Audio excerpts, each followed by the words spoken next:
Hello students, मैं सुरेखा सिंह।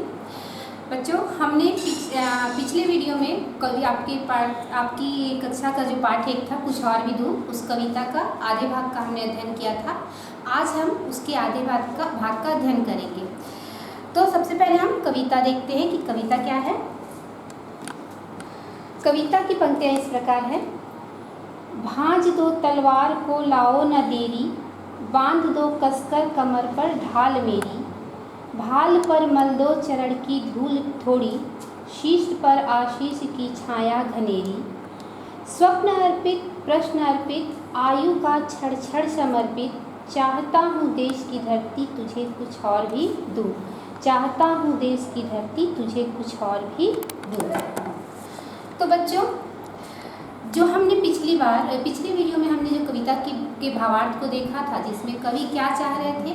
कवि ये चाहते थे कि मैं मातृभूमि पे अपना मन तन जीवन सब कुछ अर्पण कर दूं, और उसके बाद भी उनका जो उनकी इच्छा थी कि मैं कुछ और भी दूं, कि कवि मतलब अपनी राष्ट्रभूमि को कुछ और भी देना चाहते थे। उनके कवि की जो इच्छा थी वो ये थी कि जो राष्ट्र के इतना बड़ा कर्ज हम पर है, वो कर्ज मैं अपने प्राणों को बलिदान करके चुकाऊँ। तो अब आगे की पंक्तियों में कवि की क्या इच्छा है वो हम देखते हैं। तो कवि की इच्छा जो है वो ये है, कवि क्या चाहते हैं। कवि बोलते हैं पंक्तियों में, देखिए, भांज दो तलवार को लाओ न देरी, बांध दो कसकर कमर पर ढाल मेरी। कवि यहाँ पर कहते हैं कि मेरी जो तलवार है उसको भांज दो का अर्थ होता है उस पर धार चढ़ाना, पैना करना, उसे तेज करना। जैसे हम कोई चाकू हो गया या कोई तलवार वगैरह हो गया, जिसे हम बहुत लंबे समय से अगर इस्तेमाल ना कर रहे हो तो उसकी धार जो है वो क्या हो जाती है, उतनी पैनी नहीं रहती है, थोड़ी सी वो खराब हो जाती है। तो कवि उसमें कहते हैं कि अब मेरी तलवार को लाओ, कैसे, बिल्कुल विलम्ब मत करो, देर मत करो, और मेरी तलवार को एकदम तेज कर दो, पैना कर दो और लाकर मुझे दो। बांध दो कसकर कमर पर ढाल मेरी, और मेरे कमर पर क्या बांध दो, ढाल। ढाल क्या होता है?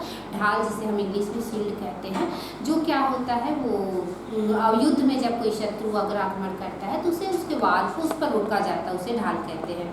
तो कवि कहते हैं कि आप बिल्कुल विलम्ब मत करो और मेरी तलवार को तेज कर दो, उस पर धार चढ़ा दो और मुझे ला कर दो, और मेरे कमर पर कस कर ढाल को बांध दो। आगे की पंक्ति में, भाल पर मल दो चरण की धूल थोड़ी, शीश पर आशीष की छाया घनेरी। और कवि क्या कहते हैं? कवि कहते हैं कि अब मैं अपनी मातृभूमि के लिए समर्पित होने जा रहा हूँ, उसकी सेवा के लिए जा रहा हूँ। तो अब क्या करूँ? मेरे भाल पर, भाल का अर्थ मस्तक होता है, मेरे मस्तक पर मेरे मातृभूमि के पैरों की जो धूल है उसे लगा दो, ताकि मेरे सर पर, मेरे शीश पर उनके आशीर्वाद की घनेरी छाया बनी रहे। फिर स्वप्न अर्पित प्रश्न अर्पित, आयु का क्षण क्षण समर्पित। चाहता हूँ देश की धरती तुझे कुछ और भी दूँ। अब कवि क्या कहते हैं? कवि कहते हैं कि मेरा सारे स्वप्न तुझ पर ही, मातृभूमि तुझ पर ही अर्पित हैं। यानी कवि जो स्वप्न देखता है वो भी मातृभूमि की सेवा के लिए देखता है। प्रश्न अर्पित का क्या अर्थ है? प्रश्न अर्पित का अर्थ है कि अब मातृभूमि की सेवा का वक्त है। प्रश्न का तो कोई समय ही नहीं है, किसी भी प्रकार का शंका या किसी भी प्रकार के प्रश्न का कोई समय नहीं है। अब किसी प्रश्न के लिए कोई स्थान नहीं है, यानी सारे प्रश्न खत्म, अब केवल समय है मातृभूमि की सेवा का। तो कवि क्या कहते हैं कि स्वप्न अर्पित, मेरे सारे स्वप्न मातृभूमि तेरे लिए हैं, मेरे सारे प्रश्न भी तेरे लिए हैं। और आयु का क्षण क्षण समर्पित, आयु का यानी उम्र का क्षण क्षण का अर्थ होता है पल पल, यानी प्रति सेकंड प्रति मिनट जो है सब तुझ पर ही समर्पित है। तो और कवि कहते हैं, इतना देने के बाद भी कवि जो है संतुष्ट नहीं होते, कहते हैं चाहता हूँ देश की धरती तुझे कुछ और भी दूँ। और इतना है। अब आगे की पंक्तियों में कवि क्या कह रहे हैं वो हम देखेंगे। पहले कविता देखें।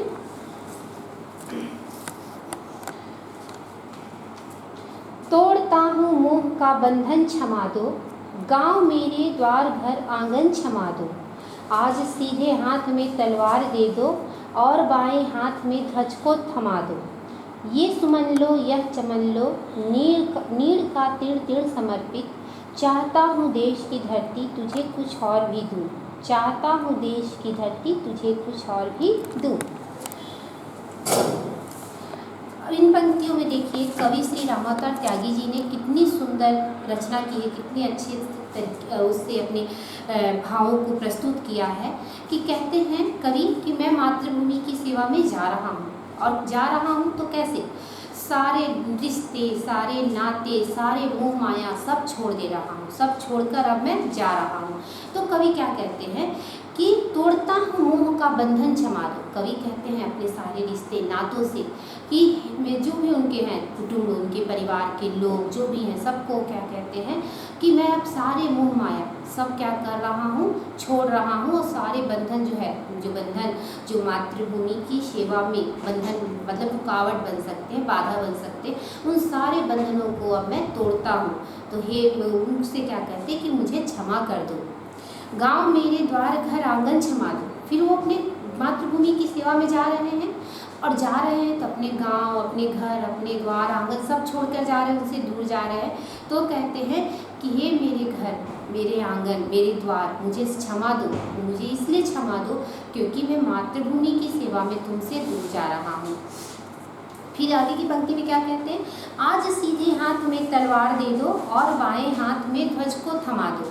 अब कवि क्या कहते हैं, अब तो जा रहे हैं मातृभूमि की सेवा में, तो क्या क्या कह रहे हैं, आज सीधे हाथ में तलवार दे दो। कवि कहते हैं कि मेरे सीधे हाथ का मतलब होता है दायां हाथ, राइट हैंड। तो कहते हैं कि मेरे सीधे हाथ में तलवार दे दो ताकि मैं शत्रुओं का क्या कर सकूं, नाश कर सकूं, और बाएं हाथ में ध्वज को थमा दो। और अपने लेफ्ट हैंड में, अपने बाएं हाथ में क्या कहते हैं कि मेरे बाएं हाथ में ध्वज को थमा दो। ध्वज का क्या अर्थ होता है, ध्वज का अर्थ होता है झंडा। और मातृभूमि किस झंडे की बात कर रहे हैं, कवि जो है किस झंडे की बात करें, कवि जो है वो हमारे तिरंगे की बात कर रहे हैं। तो कवि कहते हैं कि मेरे बाएं हाथ में, मेरे जो लेफ्ट हैंड में क्या कर दो, इस तिरंगे को, इस ध्वज को थमा दो। क्यों थामना चाहते हैं कवि वो ध्वज को, वो इसलिए कि यदि वो युद्ध में शत्रुओं का नाश करते हुए या शत्रुओं को से युद्ध करते हुए विजयश्री को प्राप्त करते हैं, विजय को प्राप्त करते हैं, तो वे उस राष्ट्रीय, उस तिरंगे को, उस ध्वज को क्या करेंगे, ऊंचा लहराएंगे, ऊंचे और ऊंचा करेंगे। और यदि वो मातृभूमि की सेवा में अपने प्राणों का बलिदान कर देते हैं तो वही तिरंगा उनके लिए कफन का कार्य करेगा।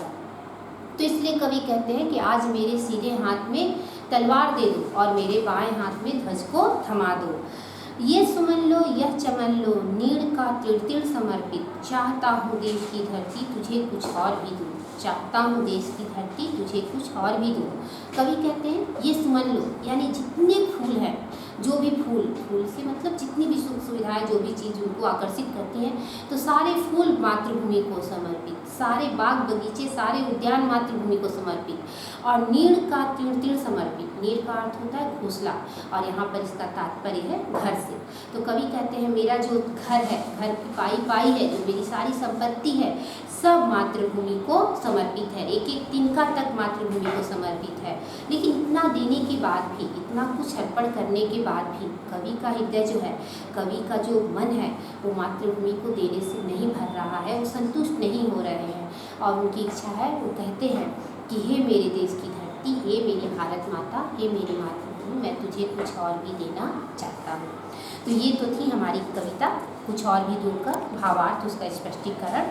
आशा है कि आप लोगों ने कविता का भावार्थ समझ लिया होगा।